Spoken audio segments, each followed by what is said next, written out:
Oke, teman-teman yang meraih hand untuk mengungkapkan pendapatnya secara langsung, kami ambil 3 orang ya. Silakan, Bang Kiki. Ya, selamat malam. Assalamualaikum. Salam kenal, Bro Gupul, Bang Kiki, Bang Kiki, sebelum ini kabar, tahu dulu, Edmi, Bro Gigi. Bang Eh, Kiki, sebelum memaparkan argumennya atau bertanya, beritahu dulu narasumber apa nih, siapa nih yang mau ditanggapi gitu.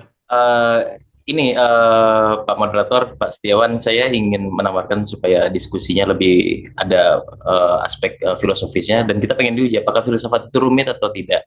Makanya saya pengen ditanggapi mungkin sama ketiga-tiganya, karena saya ingin menanggapi ketiganya juga sekaligus, kalau diizinkan. Silakan. Nah, jadi untuk Bro Edmi tadi pertanyaan tentang jiwa, eh, apakah filsafat rumit atau tidak? Sebenarnya bukan filsafat yang rumit. Jiwa itu diserap dari bahasa Sanskerta. Sedangkan di bahasa Arab jiwa itu artinya nafas, yang kalau di bahasa Indonesia jadi nafas.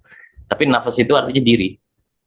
Jadi kalau ditanya jiwa itu apa? Kediaan, keituan, itu jiwa. Jadi jiwa artinya diri dari kata dasar nafas. Tapi ini boleh dibantah supaya jadi dasar argumen nanti. Bahwa kalau kita pahami dia sebagai sesuatu yang lain, sesuatu yang seolah-olah ruh gitu, ternyata bukan itu. Gitu. Nah, lalu juga tentang filsafat tadi, Bro Gigi Saputra, filsafat itu harusnya memang simple, karena filsafat itu membahas ada sebagaimana ada. Nah, karena orang mendasarkan sesuatu bukan pada ada tapi pada apa, membahas ada sebagai apa, yang diurai dalam ilmu pengetahuan itu tentang apa-apa. Ada sebagai apa ya rumit. Tapi kalau ada sebagai ada simple. Filsafat itu basit. Makanya yang dibahas kan being qua being, wujud qua wujud, eksisten qua eksisten. Jadi memang itu PR kita, orang-orang filsafat, bagaimana mengembalikan kerumitan kepada simpelnya. Nah, setelah saat kita mengembalikan kerumitan kepada simpel, dipikirnya kita yang rumit. Itu disalahpahaminya di situ. Nah, tanggapan saya ke Bro Guru Gembul juga tentang istilah ilmiah. Hari ini kan kita dalam rezim akademi ilmiah. Kalau dalam logika dasar itu, kalau kita belajar, Aristoteles membagi ada ilmu, ada pengetahuan. Proses dari ilmu itu mengalami proses justifikasi, baru dia bisa menuju pengetahuan. Artinya pengetahuan adalah informasi-informasi yang telah mengalami justifikasi sehingga dia menjadi satu format proposisi yang terdiri dari predikat, subjek, predikat, dan predikasi. Nah, ilmu itu tahapan awal. Tapi hari ini menjadi sedikdaya itunya, ilmu itu menjadi seolah-olah harus ilmiah. Padahal ilmu dan pengetahuan nggak bisa dipisahkan karena dia satu tahapan inferensial dalam sebuah format proposisi. Nah, itu tanggapan gue. Tapi ada keluh kesahan gue tentang filsafat ke teman-teman begini. Banyak orang diskusi sering bertanya sumbernya mana. Ini problem epistemik. Kenapa? Karena ini kerap dilontarkan oleh orang-orang yang memegang seolah-olah otoritas akademik. Mana sumbernya? Dari mana itu? Gitu kan? Dibalut jubah keilmiahan. Soalnya sesuatu kebenaran itu hanya bisa divalid saat dia diujarkan oleh siapa tokohnya, siapa yang dilantik. Lalu dan itu semua hanya didominasi oleh pemikir-pemikir Barat. Kalau bukan pemikir Barat, maka tidak dianggap ilmiah. Sehingga itu sebagai puncak ilmiah yang tak terbantahkan lagi hari ini. Itu problem akademis kita. Nah, mantra-mantra ini itu kan menghantui seluruh mahasiswa kita, sehingga saat kita menyusun karya semuanya, karena kita di tengah rezim Francis Bacon harus merujuk pada catatan kaki. Nah, kita diikat oleh hegemoni itu yang melahirkan ketergantungan intelektual kepada kreativitas, lalu dianggap setiap manusia tidak mungkin lagi ada orisinil karena apa referensinya, apa rujukannya. Nah, lalu kalau kita lihat genealoginya hegemoni ini dari mana, ini kan berakar pada pilihan filosofis barat modern, problem utamanya, di mana materialisme sebagai pandangan dunia, sebagai sebuah paradigm, kapitalisme sebagai ideologi, dan pragmatisme sebagai sistem nilai. Dari pilihan ini, positivisme dan saintisme berkembang menjadi sebuah paradigma epistemik, atau paradigma sebuah sistem pengetahuan yang nanti akan mengilhami sistem pendidikan sebagai pedagog-pedagog yang mendominasi. Jadi dalam proses historisnya, sejak Renaissance mencapai klimaksnya di era of Larum atau abad pencerahan di Eropa katanya, membentuk inilah sebagai pilihan satu-satunya yang dianggap kemestian atau sebuah sistem yang niscaya. Sedangkan kita lihat di sistem pendidikan modern yang dibangun atas fondasi barusan, fondasi positivistik empiris, yang kerap disederhanakan dalam istilah kata sains gitu ya, tanda kutip, melahirkan teknologi sebagai bukti supremasi pada paradigma tersebut, paradigma materialisme. Sehingga persepsi bahwa modernitas identik dengan kemajuan zaman dan barat sebagai manifest utamanya dari kemajuan materialisme ini, berkat sains dan teknologi, menanamkan sindrom inferioritas pada dunia selain barat. Sehingga sindrom ini mendorong kita berlomba-lomba meniru barat demi mendapatkan pengakuan bahwa kita ini ilmiah, kita ini berpendidikan, kita ini akademis. Kita terjajah secara itu, meskipun tidak terjajah secara teritorial. Nah, lalu dalam sistem akademik yang berkiblat ke barat ini, mekanisme kontrol itu terselubung atau beroperasi melalui apa yang kita sebut sebagai tadi tirani-tirani catatan kaki dalam semua karya-karya. Setiap calon sarjana diwajibkan untuk tunduk pada prosedur baku untuk meraih sebuah legitimate, bahwa Anda tidak bisa legitimate kalau nggak ada catatan kakinya. Padahal ini akan terjebak pada apa? Regresi ad infinitum. Karena sumber yang pertama kali dirujuk tidak punya catatan kaki. Apakah yang tidak punya catatan kaki sebagai sumber yang pertama kali dirujuk tidak ilmiah? Di sini ada problem epistemik di situ. Padahal bahwa kalau kita ingin mengukur sebuah kebenaran, kan harusnya diukurnya dari koherensi dan korespondensi. Koherensi itu antar proposisi, korespondensi dengan terhubungnya dengan realitas eksternal. Nah, ini sebagai perdebatan filosofis, minta maaf kalau misalkan bahasa filsafatnya rumit, tapi mudah-mudahan dipahami, minta dikomentari sama pemateri-pemateri sebelumnya. Terima kasih. Terima kasih ya Bang Kiki. Izin duluan Kepala menjawab. Oke, silakan Pak Guru Gumbul. Mohon izin duluan, Kang Kiki, boleh kita langsung berdialog? Mic-nya dinyalain aja kalau mungkin. Siap. Kang, punten. Tadi Akang menjelaskan tentang bahwa jiwa itu adalah nafs atau apa, nafas atau kemudian kediaan dan sebagainya.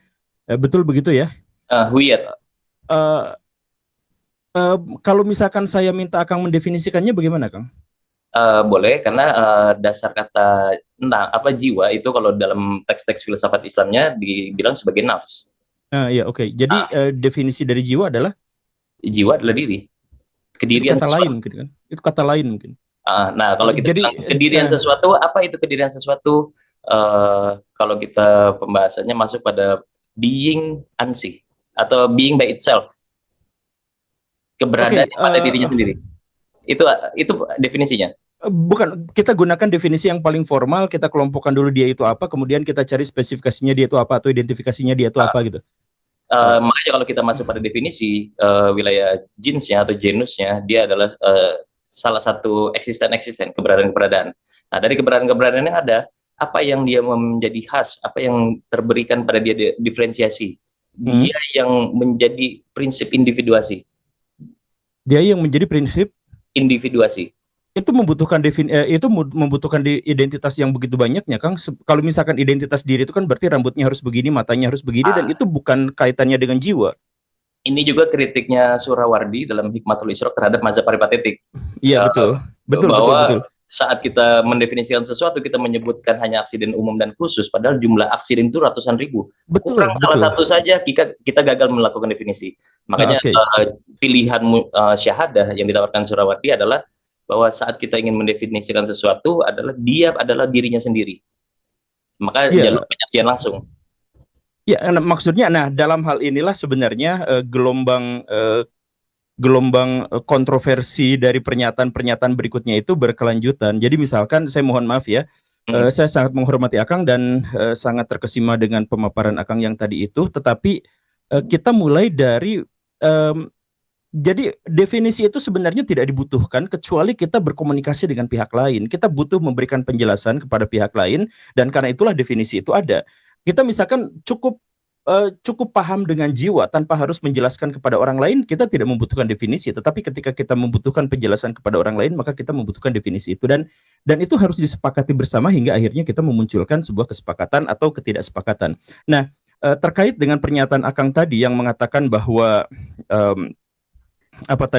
bahwa kita itu ketergantungan pada otoritas tertentu untuk bisa berbicara, berpendapat dan sebagainya. Ya, saya pernah dibully gara-gara itu dan kita semua mengetahui itu. Cuman saya ingin menjelaskan beberapa hal dalam hal ini. Begini, Kang, ini bukan gara-gara Francis Bacon yang kemudian memenjara otak kita, tetapi gara-gara keniscayaan ilmiah. Dan ilmiah itu bukan sesuatu yang bermasalah. Jadi gini, di dalam kajian filsafat kita tuh hanya merasionalisasikan sesuatu, tetapi merasionalisasikan sesuatu itu terbatas pada hal-hal yang teknis. Gimana cara merasionalisasikan hal-hal yang teknis? Bagaimana cara membuktikan bahwa hal yang rasional itu benar? Bagaimana cara membuktikan hal yang rasional itu benar? Nah, ini bermasalah sehingga muncullah kemudian empirisme di mana kebenaran dalam spekulasi rasional itu harus diuji berkali-kali di berbagai tempat, di berbagai masa, dan kalau jawabannya sama, maka dia itu terbukti kebenarannya, baik secara rasional maupun secara empiris. Dan kebenaran secara rasional dan kebenaran secara empiris pada akhirnya memunculkan sesuatu yang disebut sebagai ilmiah. Jadi ilmiah itu adalah sesuatu yang dipahami oleh masyarakat bersama sebagai rasional, dia memenuhi syarat, kriterianya sudah penuh semuanya, empiris juga kriterianya sudah penuh semuanya. Nah, masalah timbul kemudian ketika tidak mungkin, ini seperti yang juga dikatakan oleh Immanuel Kant, masalah utamanya itu adalah empirisme itu tidak bisa dilakukan oleh semua orang. Bagaimana caranya kita bisa mengetahui bahwa minuman di depan saya itu beracun atau tidak? Apakah saya harus meminumnya atau tidak? Kan tidak. Nah, jadi empirisme itu terbentur karena tidak mungkin setiap orang melakukannya.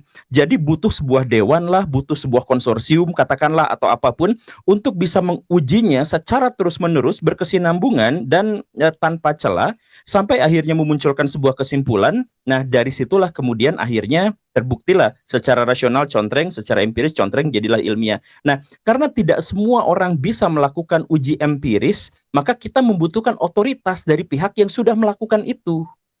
Nah, jadi masalah ini adalah pada hal-hal yang teknis, bukan hal-hal yang spekulatif, tapi pada hal-hal yang teknis. Misalkan begini, bagaimana cara agar lampu ini menyala? Butuh 1.300 kali percobaan Thomas Alva Edison untuk mengulangi percobaan itu.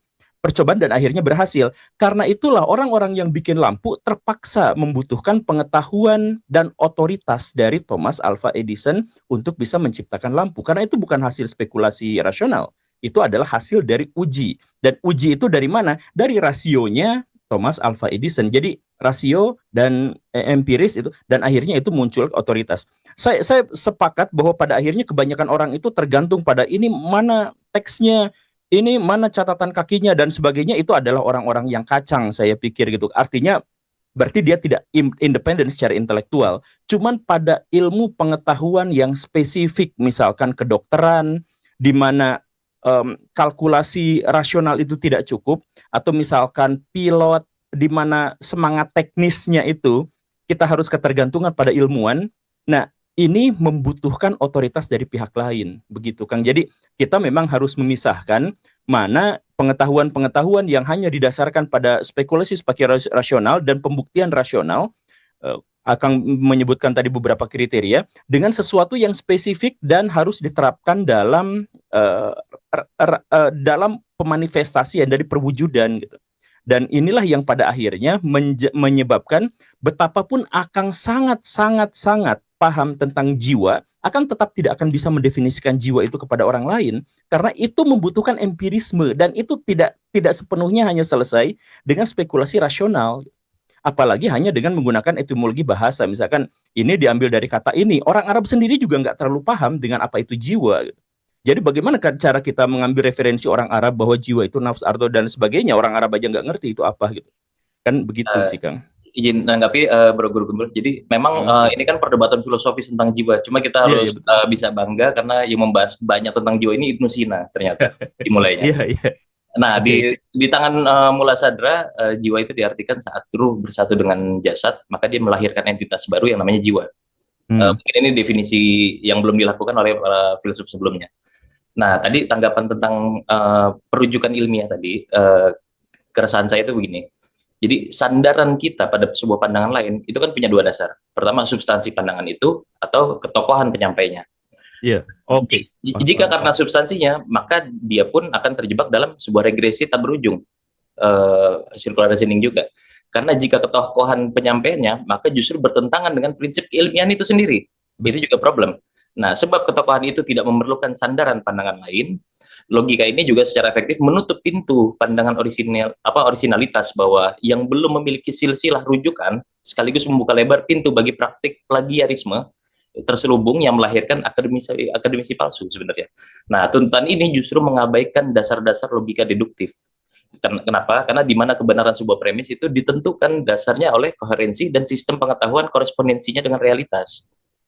Nah, kritik saya itu di situ, problem filosofisnya di situ. Bahwa ini, oke, kita menerima logika induktif dalam sistem eksperimentasi atau empiris, tetapi bahwa format-format deduktif dalam kerangka filosofis, ini nggak bisa kita buang, karena ini yang menjadikan turunan-turunan aksioma-aksioma kita dalam menentukan setiap postulat. Begitu, Bro Gumul. Ya, jadi inilah yang memisahkan pada akhirnya sains dengan filsafat. Tapi oke lah.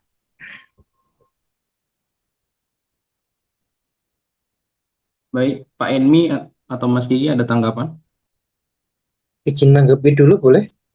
Boleh Mas Gigi, silakan. Oke, Mas Kiki, menarik. Filsafat tadi yang masalah keadaan dan keapaan ya, saya setuju. Jadi memang kalau kita bulat di konsep, apalagi sangat imajiner dan tidak punya realitasnya ya, tidak objektif, itu memang akan sangat rumit dan akan berlebihan. Contoh, teori multiverse. Aduh, multiverse ini teori multi semesta itu ya, yang itu sekarang ramai jadi benteng terakhirnya ateisme ya. Walaupun tidak semua pendukung multiverse sama dengan ateis ya, saya tidak bilang seperti itu ya. Tapi itu jadi benteng terakhirnya ateisme ya, di mana mereka mengargumenkan suatu paham bukan satu universe yang tak hingga seperti dulu, steady state misalkan, tapi ada tak hingga universe. Itu nggak ada buktinya, dan itu memprediksi segala sesuatu. Artinya apa? Itu bukan teori yang baik. Dia memprediksi segala sesuatu. Itu kan jadi kan gede banget ya, teman-teman sekalian. Saya setuju dengan Bang Kiki, harus ke apa namanya, lebih ke keapaan ya, eksistensial itu kan, seperti itu kan. Saya setuju, Bang. Apa kita bicara esensi sekalipun harus menuju pada eksistensi, itu seperti itu. Dalam hal ini saya membangun tadi ya paradigma dan teori sistem dalam filsafat ketuhanan tadi itu.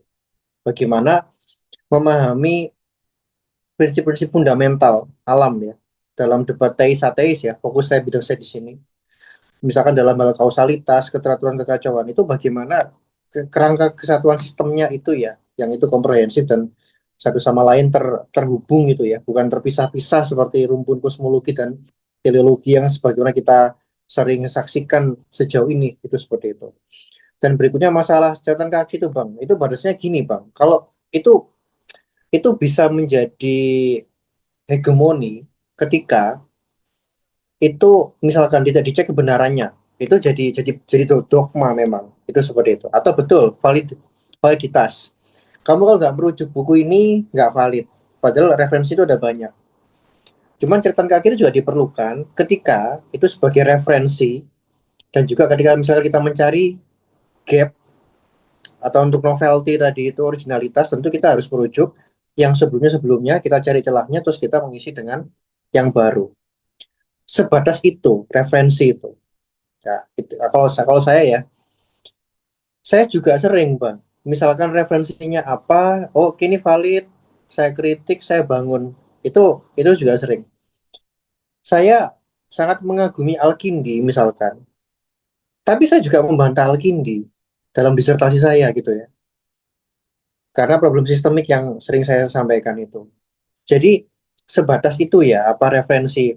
Yang penting jangan di apa ya, bahasanya itu kayak dijadikan dogma, itu menjadi masalah atau jadi arogansi misalkan. Contoh ini dalam dunia akademik ya. Ngerujuk apa kamu? Scopus. Oke, bagus. Langsung begitu, kan nggak bisa begitu juga. Ngerujuk apa kamu? Buku berumur 1000 tahun. Alah, kuno. Padahal valid enggaknya bukan dilihat dari bukan dilihat dari tadi kan. Tapi apa? Apakah isinya korespondensial atau koherensial tadi ya? Dan koherensial, sorry ya. Jadi itu di situ, itu yang sering kali terjadi dalam dunia akademik itu seperti itu, Bang. Jadi memang sebatas ya tadi ya, referensi tadi, dan juga kedua, kita mencari gap, itu menjadi yang namanya kebutuhan agar state of the art dari body of knowledge itu juga bisa berkembang tadi ya. Jadi batasan penggunaan referensi tadi itu seperti itu. Saya kira itu tanggapan saya untuk Bang Kiki. Kurang lebihnya makasih Bang. Yuk Itu silakan tanggapannya. Silakan Pak Enmi. Saya lihat Pak Enmi senyum-senyum ketika bahas jiwa. Nah, Silakan. ya sebetulnya istilah kata jiwa yang tadi saya gunakan itu untuk menunjukkan bahwa jangankan dari bahasa asing kita sederhanakan ke bahasa Indonesia. Dalam bahasa Indonesia kita agak mengalami kesulitan kok. Cuman saya nggak menyangka jadi sedalam ini tentang jiwa. Jadi ya anggap saja lah saya mempelajari hal yang baru. Nah, tetapi begini loh, saya dengan ucapan Bang Guru Gumbul tadi loh terkait dengan masalah persetujuan oleh para ilmuwan. Itu betul yang kami alami tahun 2016 tahun 2016 kami memulai melakukan penelitian tentang adiksi pornografi. Itu sudah dilakukan dengan dukungan dari teman-teman dari Yayasan Kita dan Buah Hati. Mungkin teman-teman pernah mendengar nama Ibu Eli Risman. Nah, dengan beliau lah kami melakukan penelitian itu. Didukung oleh Kementerian Pemberdayaan Perempuan, Pelindungan Anak, lalu didukung oleh BRIN. Saya terpaksa menyebut nama BRIN karena tadi ada Bang Raden Praditya di sini. Kami melakukan penelitian terkait dengan adiksi pornografi. Submitlah ke jurnal. Tahu tidak pertanyaan pertama oleh reviewernya apa? Emangnya siapa yang membuat diagnosis adiksi pornografi?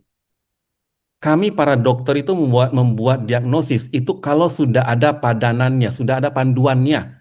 Panduan yang dibuat oleh siapa? Oleh gabungan profesi lah, oleh konsensus. Jadi betul, yang namanya keilmuan itu siapa otoritasnya memang ada. Jadi kita sebagai peneliti independen, sebagai orang independen, betul kita boleh bebas ngapa-ngapain. Tetapi kalau sudah menyangkut ke dalam ilmu-ilmu tertentu masalah profesi, memang kita harus patuh kepada apa yang sudah disetujui oleh kolegium, kira-kira seperti itulah. Ini saja sedikit tanggapan saya Bang Setiawan. Jadi ya, kalau sebagai peneliti independen kita mungkin bisa berbebas, tetapi yang namanya peneliti pun juga ada rules-rulesnya. Bahkan hanya dokter itu ketika mengobati sebuah penyakit, sesuatu itu dianggap sebagai penyakit kalau memang sudah tertulis itu sebagai penyakit. Tidak bisa kita membuat diagnosis tersendiri. Kira-kira hanya itu saja lah ya Bang Setiawan ya tanggapan saya. Cuman ini di chat ini banyak sekali loh pertanyaan yang oke-oke banget. Saya serahkan kepada Bang Setiawan deh. Kita akan menjawab yang mana. Oh, karena boleh nih Pak Enmi, Pak Guru Gembul, Mas Gigi menjawab pertanyaan satu lagi nih dari chat. Boleh, aman. Pak Monggo. Guru Gembul gimana? Semakin tajam pertanyaannya semakin senang kami. Jangan kasih pertanyaan biasa-biasa aja. Enggak, kalau saya secara pribadi tidak aman karena saya ada janjian acara berikutnya sebenarnya jam 9:30 tadi itu. Tapi nggak apa-apa lah. Tapi satu lagi lah, nggak apa-apa lah kita coba satu lagi. Tapi izin berbicara duluan ya demi saya mohon maaf alasan teknis sebenarnya karena ada janji sebelumnya. Ya kalau memang dari perjanjiannya panitia sih memang 2 jam cukup lah Bang Guru Gumpul ya. Tapi ya udah Bang Setiawan silakan Bang. Oh, oke lah. Kalau begitu dari pertanyaan chat nggak usah ya teman-teman. Bang hermeneutik lah selama 1 menit menanggapi.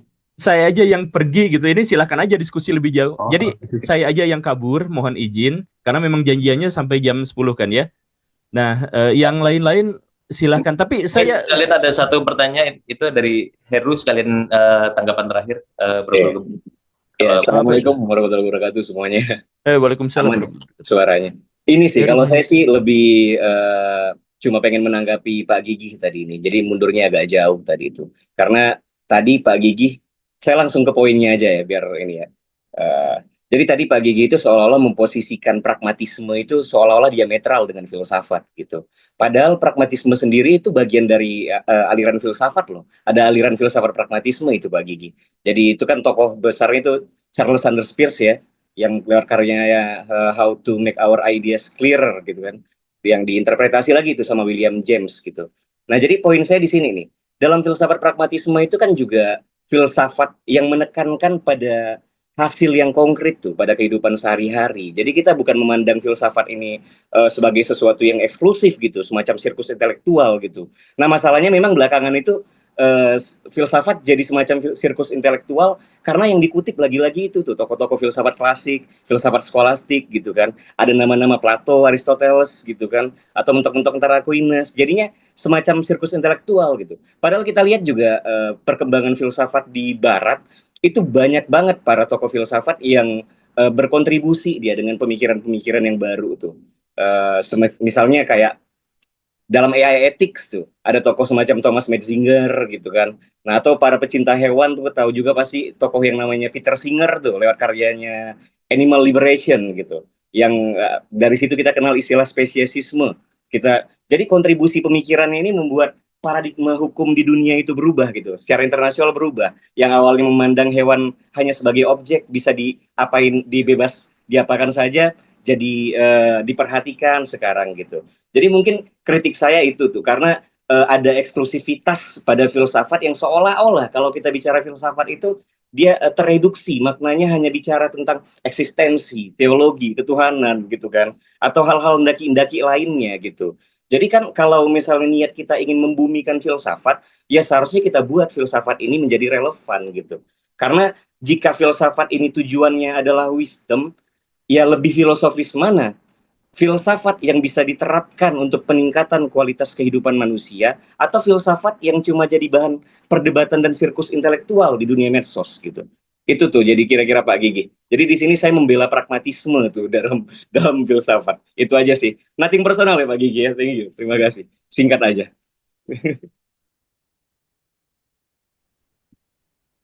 Ini agak kejar tayang jadi penjelasannya. Mohon maaf sebelumnya ini. Jadi saya mohon kembalikan pada moderator. Ya, terima kasih. Mau tanggapi masuk atau gimana? Iya. Boleh sebentar. Tapi setelah kurang 1 menit ya Pak Gigi. Oke, ya. Atau Guru Gembul dulu. Oh, nggak, ini ke saya ya. Iya, betul ya. Ya, kalau gini, tadi Bang hermeneutik. Jadi, saya tidak menyatakan pragmatisme bukan dengan filsafat. Saya setuju dalam arti itu dia dengan filsafat, saya setuju. Cuman, kalau menjadi isme, dalam artian semua itu diukur harus konkret, ini menjadi soal nanti. Itu begitu. Itulah kenapa saya bilang, pragmatisme itu adalah filsafat, tapi dia bisa mengecilkan arti filsafat itu sendiri. Karena semua harus dikonkretkan. Tidak semua bisa dikonkretkan dan tidak semua perlu dikonkretkan gitu loh. Kalau yang abstrak ya sudah abstrak. Tapi yang abstrak itu mendasari yang konkret. Nanti kan begitu Bang, apa hubungannya kan begitu kan. Termasuk tadi yang dikatakan sirkus filsafat dan sebagainya. Saya Sirkus mohon maaf. intelektual, maaf. Sirkus intelektual Buat ya. istilah itu, Saya ya. tidak setuju dengan istilah itu ya, karena sirkus itu istilah yang agak pejoratif ya, mohon maaf. Jadi memang gini Bang, ada hal-hal yang bersifat sangat dapur banget, sangat fundamental. Memang itulah misalkan kayak dasar ketuhanan, ontologi dan sebagainya.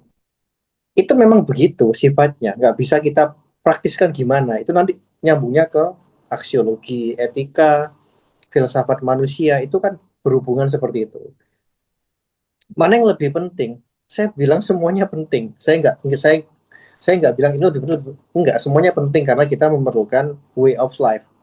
Nah, filsafat itu memberikan kita pencerahan way of life tadi. Misalkan saya fokusnya pada ketuhanan, bukan berarti saya bulat di bidang itu saja. Saya juga aktif di bidang pendidikan, di bidang bisnis juga. Artinya filsafat ketuhanan saya tetap saya gunakan sebagai basic. Tidak saya praktiskan, enggak bisa. Emang ini sifatnya adalah apa namanya? Memang ini dasar gitu loh. Kalau saya tarik ke praktis menjadi problem. Tapi ini mendasari Kak, fungsi fondasi Bang. Dia nggak nampak, tapi dia itu fundamental. Mana yang lebih penting? Semuanya penting. Saya nggak membandingkan mana yang lebih penting. Semuanya penting. Kalau kita bangun di filsafat doang, dapurnya doang, itu kita juga perlu konkret. Tapi kalau kita hanya konkret saja, kita nggak punya basic yang kuat, itu akan juga menjadi rapuh. Jadi saya mendudukkan semua secara sistemik tadi Bang, secara proporsional. Itu tanggapan saya kalau lebihnya. Makasih. Oke, Baik, terima kasih. Pak Guru sebelum Gembul. Pak Gembul pergi, ada tanggapan Pak Gembul?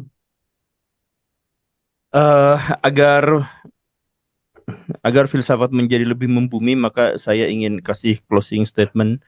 Mari kita bereproduksi dengan cara bertanggung jawab. Terima kasih. Assalamualaikum warahmatullahi wabarakatuh. Pak Edmi, sekalian closing statement. Filsafat itu menyenangkan kok. Saya sangat suka. Saya bahkan belajar kata-kata baru yang tidak saya kenal sebelumnya. Oh, ternyata menambah kosakata saya minimal. Filsafat menyenangkan. Cuman bagaimana cara kita menarasikannya karena suka ribet. Terima kasih banyak atas diskusi hari ini, teman-teman semua. Oke, Ya, terima Baik, kasih teman. moderator untuk waktunya. Baik, terima kasih Bang Heri Menetik. Ya. Terima kasih ya Pak Guru Gembul, Pak Ed Madison, Pak Gigi Saputra. Minta maaf saya sebagai moderator mungkin ada yang kurang, patah-patah dalam berbicara. Minta maaf ya teman-teman semua. Terima kasih atas ilmunya semua. Jadi yang bisa saya simpulkan bahwa yang dituntut oleh Pak Edmi itu adalah kesederhanaan suatu bahasa supaya filsafat itu relevan. Mungkin ada perdebatan di chat. Mungkin saya boleh kutip William Ockham bahwa sederhana itu tidak sama dengan dapat dipahami ya. Bahwa sederhana itu tidak sama dengan dapat dipahami. Sederhana itu juga berbicara tentang kestrukturnya jelas dan keapaan dalam suatu ilmu itu jelas. Makanya fisika itu tidak susah dipahami. Susah sekali untuk dipahami, tapi dia bersifat sederhana. Dan dari Mas Gigi saya tangkap bahwa Mas Gigi sangat berharap dan punya visi bahwa pendidikan itu jangan hanya membangun infrastrukturnya, tapi membangun dan membentuk karakter manusia. Dan Pak Gembul yang membuat saya tertarik bahwa dia tidak setuju bahwa harus menyederhanakan bahasa itu, tapi dalam akademik memang boleh membiarkan filsafat itu dalam ranahnya. Terima kasih teman-teman semua, para narasumber kalian. Kita akhiri Zoom ini dengan tema filsafat dalam cengkeraman kapitalisme. Selamat malam semuanya.